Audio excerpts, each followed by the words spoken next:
Hi friends, Amit life maker YouTube channel पे आप लोगों का स्वागत है। देखिए दोस्तों, आज के सेशन में हम लोग करने वाले हैं वार्षिकी 2025 दोस्तों, जो इडुटेरिया के द्वारा जो बुक निकाला गया करंट अफेयर्स दोस्तों, जो हाल ही में आया है बुक दोस्तों, उसी का दोस्तों ये हम आज इस सेशन में डिस्कशन करेंगे फ्रेंड्स, जो कि आज हमारा थ्योरेटिकल सेक्शन रहने वाला है दोस्तों। तो इसमें देखिए दोस्तों, ये आज जो हम करेंगे ये 1 साल का जो पेपर कटिंग है फ्रेंड्स, 1 साल का पेपर कटिंग फ्रेंड्स, न्यूज़ @365 दोस्तों, वही चैप्टर हमारा चल रहा है दोस्तों। सिर्फ 2 वीडियो और होगा दोस्तों, ये पूरा चैप्टर ही खत्म है, 2 या 1 वीडियो सर। आज ही दोस्तों इस सेशन को पूरा हम कंप्लीट कर देते हैं, और कल से दोस्तों ये हमारा चलेगा प्रधानमंत्री, राष्ट्रपति और उपराष्ट्रपति के विदेशी यात्राएं। देखिए फ्रेंड्स, हमारा जो है फर्स्ट है दोस्तों पेपर कटिंग। देखिए अभी तक में हम लोग इसका 3 सेशन कर चुके हैं दोस्तों, और हमारा जो आज है दोस्तों ये है विशेष राज्य, विशेष राज्य के दर्जा दोस्तों लास्ट सेशन में किए थे, तो एक बार फिर से कर देते हैं इसको। देखिए फ्रेंड्स, विशेष राज्य का दर्जा है दोस्तों, बिहार के झंझारपुर के सांसद रामप्रीत मंडल संसद में बिहार के विशेष राज्य का दर्जा का मांग हाल ही में उठाया, लेकिन 2024-25 बजट में केंद्र सरकार ने वित्त आयोग का हवाला देते हुए भविष्य में बिहार आंध्र प्रदेश राज्य की विशेष राज्य का दर्जा देने से मना कर दिया फ्रेंड्स। विशेष राज्य श्रेणी को 1969 में 5वें वित्त आयोग की सिफारिश पर पेश किया गया था। यह राज्यों के विकास में सहायता के लिए केंद्र सरकार राष्ट्रीय विकास परिषद द्वारा दिया गया एक वर्गीकरण है फ्रेंड्स। नेक्स्ट देखिए दोस्तों, विशेष राज्य के लिए मानदंड जो है दोस्तों, विशेष राज्य के लिए जो मानदंड है फ्रेंड्स, वो हम लोग देख लेते हैं। देखिए फ्रेंड्स, विशेष राज्य के लिए मानदंड जो है, सबसे पहला देखिए दोस्तों, पहाड़ी और कठिन इलाका होनी चाहिए दोस्तों, पहाड़ी और कठिन इलाका। और 2 में दोस्तों, कम जनसंख्या घनत्व या जनजातीय आबादी का बड़ा हिस्सा होना चाहिए दोस्तों, कम जनसंख्या घनत्व या जनजातीय आबादी का बड़ा हिस्सा। और थर्ड में दोस्तों, अंतर्राष्ट्रीय सीमाओं के समीप रणनीतिक स्थान रहना चाहिए। और चौथा है दोस्तों, आर्थिक एवं ढांचागत पिछड़ापन। और 5वां दोस्तों, राज्य विविध और गैर व्यवहार प्रकृति का होना चाहिए फ्रेंड्स। उपरोक्त मानदंड गॉडगिल फार्मूला पर आधारित है फ्रेंड्स ये। और देखिए दोस्तों, अभी तक में दोस्तों किन को मिल चुका है, देखिए दोस्तों, और क्या है, अगर ये आपको मिल जाता है विशेष राज्य का दर्जा, तो कौन कौन सा लाभ होगा फ्रेंड्स, ये देखिए। विशेष राज्य के लाभ जो है दोस्तों, केंद्र प्रायोजित योजना में आवश्यक धनराशि का 90% केंद्र वहन करता है, खर्च न किया गया पैसा लैप्स नहीं होता और अगले वित्तीय वर्ष में चला जाता है। 3 में राज्यों को अन्य महत्वपूर्ण रियायतें भी प्रदान की जाती है, जैसे कॉर्पोरेट टैक्स, कस्टम ड्यूटी आदि में रियायत। 4 में दोस्तों, केंद्र के सकल बजट का लगभग 30% भी उसके पास जाता है दोस्तों। वर्तमान SCS राज्य देखिए जैसे दोस्तों है, वर्तमान SCS राज्य अरुणाचल प्रदेश है, नागालैंड है, मणिपुर है, मिजोरम है, त्रिपुरा है, मेघालय, असम, सिक्किम, उत्तराखंड, हिमाचल प्रदेश और तेलंगाना है फ्रेंड्स। नोट है दोस्तों, देखिए 14वें वित्त आयोग की सिफारिशों के बाद विशेष राज्य का अस्तित्व समाप्त हो गया दोस्तों। 14वें वित्त आयोग की सिफारिशों के बाद विशेष राज्य का अस्तित्व समाप्त हो गया फ्रेंड्स। 2 में है, 14वें वित्त आयोग के कर हस्तांतरण के माध्यम से ऐसे राज्यों के संसाधन अंतर को 30% से बढ़ाकर 42% करने का भी सुझाव दिया गया है फ्रेंड्स। देखिए फ्रेंड्स, नेक्स्ट है COP28। देखिए फ्रेंड्स, UNFCCC के पार्टियों के सम्मेलन का 28वां सत्र 30 नवंबर से 12 दिसंबर 2023 तक दुबई, संयुक्त अरब अमीरात में आयोजित किया गया दोस्तों। COP28 के नतीजे 4 स्तंभों के अंतर्गत शामिल है फ्रेंड्स। इसमें जो फर्स्ट है दोस्तों, पहला स्तंभ है दोस्तों, पहला स्तंभ है फ्रेंड्स, एक उचित व्यवस्थित और न्यायसंगत ऊर्जा परिवर्तन को तेजी से ट्रैक करना। और देखिए 2030 तक दुनिया की स्थापित नवीकरणीय ऊर्जा उत्पादन क्षमता को 3 गुना कम से कम 1100 गीगावाट तक करना दोस्तों। 2030 तक हर साल ऊर्जा दक्षता में सुधार की वैश्विक औसत वार्षिक दर 2% से दोगुनी कर 4% से अधिक हो जाएगी फ्रेंड्स। और आगे दोस्तों, तेल और गैस डिकार्बोनाइजेशन चार्टर के 52 हस्ताक्षरकर्ता 2050 तक शुद्ध शून्य संचालन के लिए प्रतिबद्ध है। नेक्स्ट दोस्तों, फ्रांस के नेतृत्व में कोल ट्रांजिशन एक्सेलरेटर लॉन्च किया गया, जो कोयले से स्वच्छ ऊर्जा में संक्रमण की सुविधा प्रदान करेगा। नेक्स्ट दोस्तों, दूसरा स्तंभ, जलवायु वित्त को ठीक करना फ्रेंड्स। दूसरा स्तंभ है फ्रेंड्स, जिसमें हानि एवं क्षति लॉस एंड डैमेज निधि का संचालन होगा दोस्तों। ग्लोबल कूलिंग प्रतिज्ञा 66 राष्ट्रीय हस्ताक्षरकर्ता 2050 तक शीतलन संबंधी उत्सर्जन में 68% की कमी के लिए प्रतिबद्ध है, हालांकि भारत इसमें शामिल नहीं हुआ है दोस्तों। आगे देखिए दोस्तों, तीसरा स्तंभ जो दोस्तों, इसका तीसरा स्तंभ है कि लोगों जीवन और आजीविका पर ध्यान केंद्रित करना, सतत कृषि, लचीली खाद्य प्रणाली और जलवायु कार्रवाई पर संयुक्त अरब अमीरात घोषणा का शुभारंभ। और जलवायु कार्रवाई के लिए गठबंधन for high emission multi level partnership CHAMP launch किया गया दोस्तों। जिसमें चौथा स्तंभ दोस्तों, इसका चौथा स्तंभ, हर चीज़ को पूर्ण समावेशिता के साथ रेखांकित करना दोस्तों। हर चीज़ को पूर्ण समावेशिता के साथ रेखांकित करना। इसमें दोस्तों युवा जलवायु चैंपियन की नियुक्ति, दोस्तों युवा जलवायु चैंपियन की नियुक्ति फ्रेंड्स। आगे दोस्तों COP28 gender responsive just transition and climate action partnership launch की गई दोस्तों। COP28 gender responsive just transition and climate action partnership launch की गई फ्रेंड्स। जलवायु कार्रवाई पहल के लिए खेलों पर रणनीति की प्रस्तुति है दोस्तों। जलवायु कार्रवाई पहल के लिए खेलों पर दोस्तों रणनीति की प्रस्तुति है फ्रेंड्स। देखिए फ्रेंड्स, नोट में है कि COP28 जलवायु शिखर सम्मेलन में जलवायु परिवर्तन के प्रभाव से लड़ने में मदद करने के लिए कमज़ोर देश के लिए नुकसान और क्षति कोष को मंजूरी दी गई है। इस कोष में UAE ने $100 मिलियन, यूरोपीय संघ ने $275 मिलियन, USA ने $17.5 मिलियन एवं देखिए फ्रेंड्स, COP28 जलवायु शिखर सम्मेलन में जलवायु परिवर्तन के प्रभाव से लड़ने में मदद करने के लिए कमज़ोर देश के लिए नुकसान और क्षति कोष की मंजूरी दी गई है। इस कोष में UAE ने $100 मिलियन, यूरोपीय संघ ने $275 मिलियन, USA ने $17.5 मिलियन एवं जापानी $10 मिलियन योगदान देने का वादा किया है फ्रेंड्स। तथा इसका प्रबंधन विश्व बैंक द्वारा किया जाएगा दोस्तों, इसका प्रबंधन। नेक्स्ट देखिए दोस्तों, COP28 के दौरान प्रधानमंत्री नरेंद्र मोदी ने अपने संबोधन में COP33 शिखर सम्मेलन का आयोजन भारत में करने का प्रस्ताव दिया है दोस्तों। 33 में PM नरेंद्र मोदी ने दुबई में COP28 world climate action summit में स्वीडन के PM उल्फ क्रिस्टरसन, मोजाम्बिक के राष्ट्रपति फिलिप जसिंटो न्यूसी और यूरोपीय परिषद के अध्यक्ष चार्ल्स मिशेल के साथ ग्रीन क्रेडिट प्रोग्राम का वेब पोर्टल दोस्तों लॉन्च किया। ग्रीन क्रेडिट पोर्टल का वेब पोर्टल दोस्तों लॉन्च किया फ्रेंड्स। नेक्स्ट देखिए दोस्तों, PM जनमन योजना फ्रेंड्स। PM जनमन योजना फ्रेंड्स, प्रधानमंत्री जनजातीय आदिवासी न्याय महाअभियान 15 नवंबर 2023 जनजातीय गौरव दिवस पर शुरू किया गया फ्रेंड्स। यह योजना 9 मंत्रालयों के माध्यम से 11 महत्वपूर्ण कार्यों पर ध्यान केंद्रित करता है दोस्तों। अवधि है दोस्तों इसका 2023-24 से लेकर 2025-26 तक। कुल परिव्यय है इसमें 24,110 करोड़। कुल परिव्यय 24,110 करोड़, 104 करोड़। उद्देश्य है दोस्तों इसका विशेष रूप से कमजोर जनजातीय समूहों PVTG की सामाजिक आर्थिक स्थितियों में सुधार करना। नेक्स्ट देखिए दोस्तों, योजना इस पर केंद्रित है दोस्तों। योजना इस पर केंद्रित है फ्रेंड्स। पक्के मकानों का प्रावधान, मोबाइल टावरों की स्थापना, पाइप से जल आपूर्ति, बहुउद्देश्य केंद्रों का निर्माण, संपर्क सड़कें, दवा के साथ मोबाइल मेडिकल इकाइयाँ, संपर्क सड़कें दोस्तों दवा के साथ मोबाइल मेडिकल इकाइयाँ, छात्रावासों का निर्माण, व्यावसायिक शिक्षा एवं कौशल को बढ़ावा देना। छात्रावासों का निर्माण, व्यावसायिक शिक्षा एवं कौशल को बढ़ावा देना।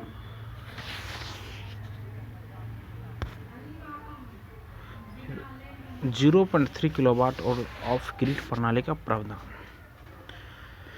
नारी शक्ति वंदन अधिनियम 2023। नारी शक्ति वंदन अधिनियम 2023 यह 106वां संवैधानिक संशोधन अधिनियम 2023 है, जबकि यह 128वां संविधान संशोधन बिल था। 106वां संवैधानिक संशोधन अधिनियम 2023 है, जबकि यह 128वां संविधान संशोधन बिल था। विधेयक के उद्देश्य हैं यह लोकसभा, राज्य विधानसभा और दिल्ली विधानसभा में महिला के लिए 33% आरक्षण अनिवार्य करता है। यह लोकसभा, राज्य विधानसभा और दिल्ली विधानसभा। देखिए फ्रेंड्स, यह जो है नारी वंदन अधिनियम फ्रेंड्स, ये जो है 106वां संवैधानिक संशोधन अधिनियम 2023 है, जबकि यह 128वां संविधान संशोधन बिल था। विधेयक के उद्देश्य है दोस्तों, यह लोकसभा, राज्य विधानसभा और दिल्ली विधानसभा में महिलाओं के लिए 33% आरक्षण अनिवार्य करता है। यह मौजूदा SC और ST आरक्षण के भीतर महिलाओं के लिए 1/3 सीट भी आरक्षित करता है दोस्तों। आगे दोस्तों देखिए, सीटें चक्रानुक्रम आधार पर आरक्षित की जाएगी फ्रेंड्स। आरक्षण 15 वर्षों के लिए प्रदान किया जाएगा। इसके पश्चात संसद द्वारा निर्मित विधि के माध्यम से इसे जारी रखा जा सकता है दोस्तों। नेक्स्ट देखिए, अनुच्छेद 330 के A और 332 के A को जोड़ा गया है। अनुच्छेद 330 के A और 332 के A को जोड़ा गया है। अनुच्छेद 170 के 3 और 82 में संशोधन किया जाएगा परिसीमन के लिए दोस्तों।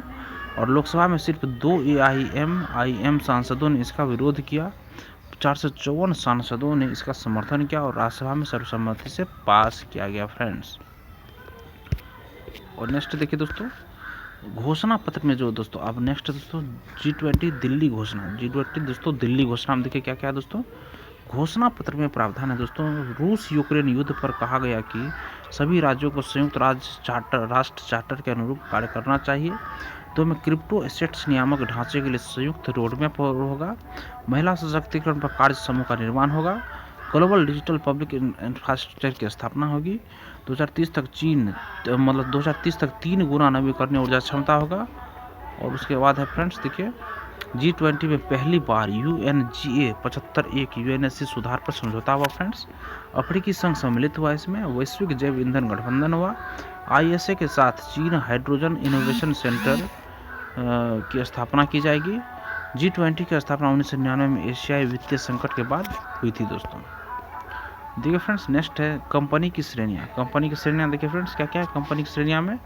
मिनिस्ट्री ऑफ हैवी इंडस्ट्रीज का है दोस्तों। कंपनी की 3 अलग अलग श्रेणियाँ। केंद्रीय सार्वजनिक क्षेत्र उद्यम है दोस्तों। जैसे कंपनी की 3 अलग अलग श्रेणियाँ केंद्रीय सार्वजनिक क्षेत्र उद्यम है, इसमें अर्थात महारत्न, नवरत्न और मिनी रत्न दोस्तों। कंपनी की 3 अलग अलग श्रेणियाँ केंद्रीय सार्वजनिक क्षेत्र उद्यम है दोस्तों। एक हो गया महारत्न, नवरत्न, मिनी रत्न। अक्टूबर 2024 में 14वां महारत्न कंपनी हिंदुस्तान एरोनॉटिक्स लिमिटेड है दोस्तों। अभी अक्टूबर 2024 में इसको मान्यता मिला दोस्तों। 14वां महारत्न कंपनी हिंदुस्तान एरोनॉटिक्स लिमिटेड बनी। 13वां महारत्न कंपनी इंडिया ऑयल लिमिटेड है दोस्तों। अगस्त 2024 तक भारत में 21 नवरत्न कंपनियां और 21वीं नवरत्न दोस्तों मजगौन डॉक शिपबिल्डर्स लिमिटेड। 20वां है दोस्तों इर्डिया। नेक्स्ट देखिए महारत्न के मानदंड है दोस्तों। महारत्न के मानदंड है फ्रेंड्स। नवरत्न का दर्जा प्राप्त हो दोस्तों, भारतीय स्टॉक एक्सचेंज पर सूचीबद्ध हो, 3 साल का औसत सालाना टर्नओवर 25,000 करोड़ होना चाहिए दोस्तों। 3 साल का औसत सालाना टर्नओवर 25,000 करोड़ होना चाहिए फ्रेंड्स। 4 में दोस्तों 3 साल के लिए औसत वार्षिक नेटवर्थ निवल मूल्य 15,000 करोड़ होना चाहिए फ्रेंड्स। कर पश्चात औसत वार्षिक शुद्ध लाभ 5,000 करोड़ से अधिक हो। महत्वपूर्ण वैश्विक उपस्थिति होना चाहिए दोस्तों। महत्वपूर्ण वैश्विक उपस्थिति होना चाहिए फ्रेंड्स। नवरत्न के मानदंड देखिए दोस्तों क्या है। नवरत्न के मानदंड क्या क्या है फ्रेंड्स। मिनी रत्न फर्स्ट अनुसूची 1 का दर्जा प्राप्त हो दोस्तों नवरत्न के लिए। और पिछले 5 वर्षों में 3 वर्षों की रेटिंग अच्छी व उत्कृष्ट हो और 6 प्रदर्शन संकेतकों पर 60 या उससे अधिक का समग्र स्कोर हो फ्रेंड्स। अब देखिए दोस्तों न्यूनतम समर्थन मूल्य MSP दोस्तों। न्यूनतम समर्थन मूल्य MSP देखिए फ्रेंड्स सबसे पहले 1966-67 में केंद्र सरकार द्वारा पेश किया गया था दोस्तों ये MSP। बुआई की शुरुआत में कृषि लागत और मूल्य आयोग CACP सिफारिशों पर आर्थिक मामलों की कैबिनेट समिति द्वारा MSP का वाणिज्यीकरण किया गया फ्रेंड्स। 22 अनिवार्य फसलों के लिए MSP और गन्ने के लिए उचित मूल्य की घोषणा की गई। MSP से जुड़ा कुछ शर्तें हैं दोस्तों। जैसे A2 में देखिए दोस्तों किसानों द्वारा रसायन उर्वरक बीज और किराए पर श्रम खरीदने के लिए किया गया व्यय। किसानों द्वारा रसायन उर्वरक बीज और किराए पर श्रम खरीदने के लिए किया गया व्यय। देखिए दोस्तों और सेकंड में दोस्तों B में है कि A2 में देखिए दोस्तों A2 + FL A2 पारिवारिक श्रम के रूप में निहित लागत के साथ C2 इसमें A2 + FL के साथ साथ निश्चित पूंजीगत संपत्ति और किसानों द्वारा भुगतान किया गया किराया शामिल है दोस्तों। स्वामीनाथन आयोग की सिफारिश देखिए दोस्तों 2004 ईस्वी में। स्वामीनाथन आयोग की सिफारिश से 2004 ईस्वी में दोस्तों क्या था। सरकार को उत्पादन की भारित औसत लागत से कम 50% अधिक MSP बढ़ाना चाहिए, यानी MSP लागत C2 + 50%। लेकिन सरकार लागत की गणना 1.5 गुना A2 + FL के रूप में करती है। नेक्स्ट भारत का नया संसद भवन। प्रधानमंत्री श्री नरेंद्र मोदी ने 28 मई 2023 को नवनिर्मित संसद भवन का उद्घाटन किया 28 मई 2023 को। और 10 दिसंबर 2020 को इस नए संसद भवन की आधारशिला प्रधानमंत्री नरेंद्र मोदी ने रखी थी दोस्तों। 2020 में रखी थी। नए संसद भवन के उद्घाटन के अवसर पर 75 रुपये का सिक्का लॉन्च किया गया फ्रेंड्स। भारत की सेंट्रल विस्टा पुनर्विकास परियोजना के हिस्से के रूप में नई दिल्ली में नए संसद भवन का निर्माण किया गया और आर्किटेक्ट विमल पटेल द्वारा डिजाइन किए गए नए संसद भवन का निर्माण टाटा प्रोजेक्ट्स लिमिटेड द्वारा दोस्तों ये किया गया फ्रेंड्स। नेक्स्ट नए संसद भवन की विशेषताएं देखिए क्या क्या है फ्रेंड्स। इसमें देखिए दोस्तों इसमें है इसका आकार त्रिकोणीय है दोस्तों। आकार त्रिकोणीय है। नए संसद भवन में 6 द्वार गज नए संसद भवन में 6 द्वार गज द्वार, 6 जो द्वार है दोस्तों देखिए, गज द्वार हो गया, अश्व द्वार हो गया, शार्दुला द्वार, हमसा द्वार, गरुड़ द्वार और मकर द्वार है दोस्तों। संसद भवन में राजस्थान से लाए गए ग्रेनाइट और बलुआ पत्थर का प्रयोग किया गया दोस्तों। संसद भवन में राजस्थान से लाए गए ग्रेनाइट और बलुआ पत्थर का प्रयोग किया गया फ्रेंड्स। संसद भवन की छत पर राष्ट्रीय प्रतीक का निर्माण किया गया है। राष्ट्रीय प्रतीक कांस्य से बना है और इसका कुल वजन 9500 किलोग्राम है तथा इसकी ऊंचाई 6.5 मीटर है फ्रेंड्स।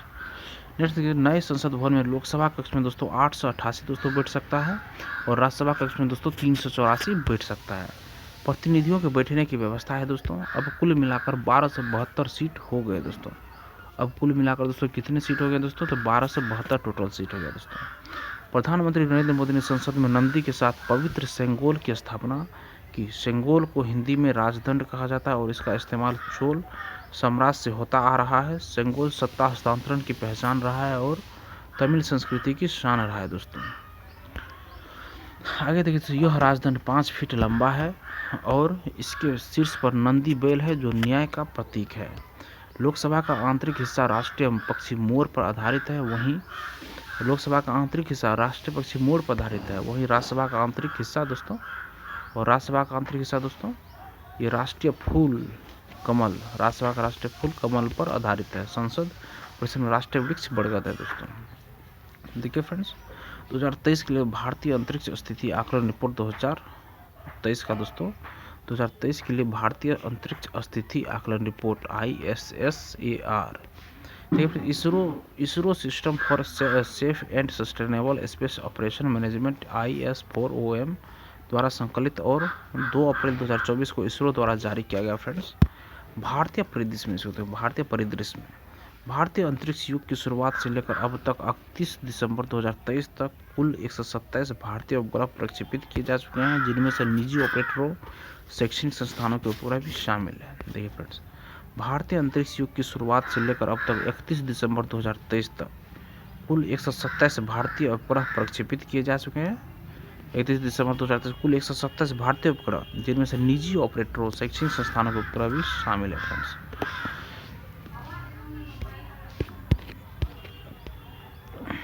देखिए दोस्तों, नेक्स्ट है 31 दिसंबर 2023 तक भारत सरकार के स्वामित्व वाले परिचालन उपग्रहों की संख्या LEO लॉ अर्थ ऑर्बिट में 22 और जियो सिंक्रोनस अर्थ में दोस्तों 29 है। इसके अलावा 2023 के अंत तक 3 भारतीय अंतरिक्ष मिशन भी सक्रिय है, अर्थात चंद्रयान 2 ऑर्बिटर, आदित्य L1 और चंद्रयान 3 का propulsion module orbiter, Chandrayaan 2 orbiter, Aditya L1 और चंद्रयान 3 का प्रोपल्सन मॉडल। नेक्स्ट है 2023 तक भारतीय प्रक्षेपणों से कुल 82 रॉकेट 2023 तक भारतीय प्रक्षेपणों से कुल 82 रॉकेट निकायों को कक्षा में स्थापित किया गया। PSLV C3 का ऊपरी चरण 2001 में आकस्मिक रूप से टूट गया था और 371 मलबा उत्पन्न हुआ दोस्तों। तो ये 2023 तक भारतीय प्रक्षेपणों से कुल 82 रॉकेट निकाय को कक्षा में स्थापित किया गया। PSLV C3 का ऊपरी चरण 2001 में आकस्मिक रूप से टूट गया और 371 मलबा उत्पन्न हुआ। कुल 5 भारतीय उपग्रह, 46 विदेशी उपग्रह और 8 रॉकेट निकाय POEM-2 सहित अपनी इच्छित कक्षाओं में स्थापित किए गए फ्रेंड्स। नेक्स्ट देखिए दोस्तों, विश्व मत्स्य पालन और जलीय कृषि की स्थिति 2024। विश्व मत्स्य पालन और जलीय कृषि की स्थिति 2024 देखिए दोस्तों, विश्व मत्स्य पालन और जलीय कृषि की स्थिति 2024। इसमें दोस्तों देखिए, विश्व मत्स्य पालन और जलीय कृषि की स्थिति 2024 रिपोर्ट, विश्व मत्स्य पालन और जलीय कृषि की स्थिति रिपोर्ट 2024 रिपोर्ट खाद्य और कृषि संगठन FAO द्वारा जारी की गई दोस्तों। यह वैश्विक मत्स्य पालन और जलीय कृषि की स्थिति, प्रवृत्ति और अनुमानों का विश्लेषण करती है। विश्व में कुल मत्स्य पालन और जलीय कृषि उत्पादन 2022 में 223.2 मिलियन टन के सर्वकालिक रिकॉर्ड पर पहुंच गया है। एशियाई देशों ने 70% दोस्तों देखिए, एशियाई देशों ने 70% जलीय जानवरों का उत्पादन किया। इसके बाद यूरोप और लैटिन अमेरिका के देशों का स्थान रहा फ्रेंड्स। मुख्य जलीय पशु उत्पादक देश चीन 36%, भारत 8%, इंडोनेशिया। इसके बाद दोस्तों भारत में स्थिति देखिए दोस्तों, भारत में मुख्य जलीय पशु उत्पादक केंद्र जो चीन पहला है दोस्तों, अब भारत सेकेंड स्थान पर देखिए, चीन 36%, भारत 8%। भारत की स्थिति देखिए दोस्तों, भारत की स्थिति भारत दुनिया का तीसरा सबसे बड़ा मछली उत्पादक और चीन के बाद दूसरा सबसे बड़ा जलीय कृषि उत्पादक है फ्रेंड्स। देखिए, भारत दुनिया का तीसरा सबसे बड़ा मछली उत्पादक और चीन के बाद दूसरा सबसे बड़ा जलीय कृषि उत्पादक है। भारत में वित्त वर्ष 2022-23 में 175.45 लाख टन का रिकॉर्ड मछली उत्पादन हासिल किया, जो वैश्विक उत्पादन का 8% है। यह देश के सकल मूल्यवर्धन जीवीए में लगभग 1.09% और कृषि जीवीए में 6.724% से अधिक का योगदान देता है। यह क्षेत्र देश में 28 मिलियन से अधिक लोगों की आजीविका का साधन है। फ्रेंड्स, नेक्स्ट देखिए, स्वच्छ सर्वेक्षण अवार्ड्स 2023 8वां संस्करण फ्रेंड्स। इसका देखिए, जारीकर्ता जो है इसका दोस्तों केंद्रीय आवास और शहरी मंत्रालय। राष्ट्रपति द्रौपदी मुर्मू ने भारत मंडपम नई दिल्ली में स्वच्छ सर्वेक्षण पुरस्कार 2023 प्रदान किए। वर्ष 2023 सर्वेक्षण का विषय अपशिष्ट से धन, वेस्ट टू वेल्थ। वर्ष 2024 सर्वेक्षण का विषय था दोस्तों, सर्वेक्षण का विषय कम करें, पुनः उपयोग करें और रिसाइकल करें, reduce, reuse, recycle. Next, report में सूरत ने इंदौर के साथ शीर्ष स्थान प्राप्त किया है। इससे पहले इंदौर लगातार 6 वर्षों से अकेले शीर्ष स्थान पर था। सबसे स्वच्छ शहर देखिए तो सबसे सर्वश्रेष्ठ प्रदर्शन करने वाले राज्य इंदौर मध्य प्रदेश, जो कि मतलब सबसे स्वच्छ शहर में प्रदर्शन किया फर्स्ट में, सूरत सेकंड में आया दोस्तों, और थर्ड में आया नवी मुंबई महाराष्ट्र। और सर्वश्रेष्ठ प्रदर्शन का राज्य में आएगा तो महाराष्ट्र, सेकंड में मध्य प्रदेश, तीसरा में होगा दोस्तों छत्तीसगढ़। महाराष्ट्र मध्य प्रदेश छत्तीसगढ़। और शहर में अगर आते हैं दोस्तों इंदौर गुजरात, इंदौर, सूरत और नवी मुंबई।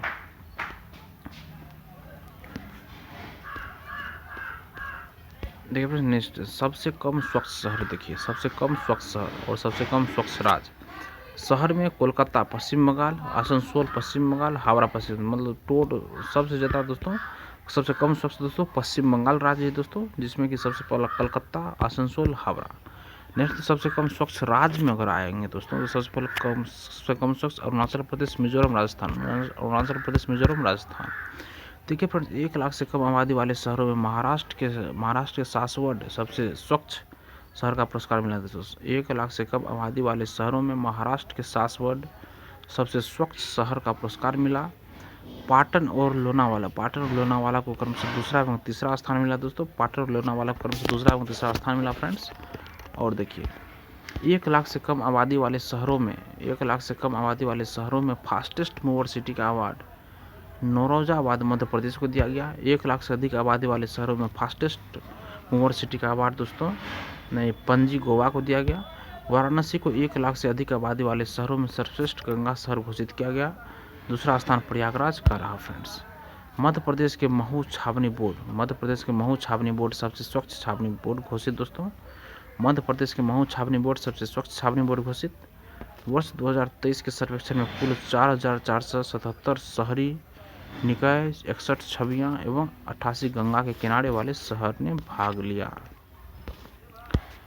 नेक्स्ट देखिए, सफाई मित्र सुरक्षा चैलेंज में भाग लेने वाले शहरों में चंडीगढ़ को सर्वश्रेष्ठ शहर का पुरस्कार मिला। सफाई मित्र सुरक्षा चैलेंज में भाग लेने वाले शहरों में चंडीगढ़ को सर्वश्रेष्ठ शहर का पुरस्कार मिला। स्वच्छ भारत मिशन 2024 के लिए गान है नया संकल्प नया प्रकल्प।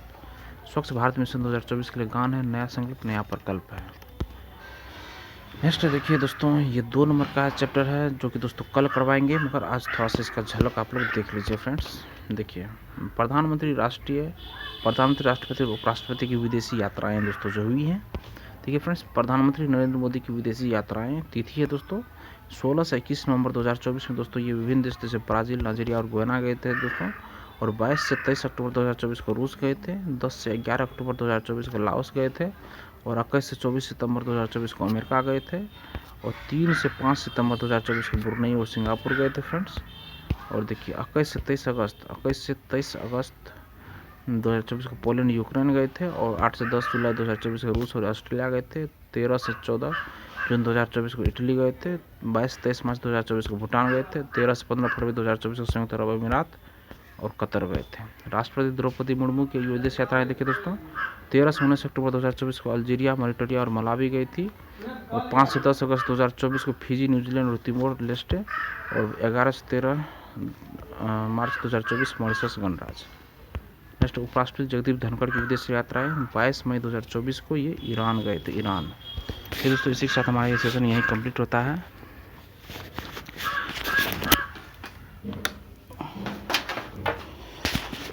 अगर आप लोगों को यह सेशन पसंद आया दोस्तों, सेशन को लाइक ज़रूर कीजिए। धन्यवाद दोस्तों, आपका दिन शुभ हो।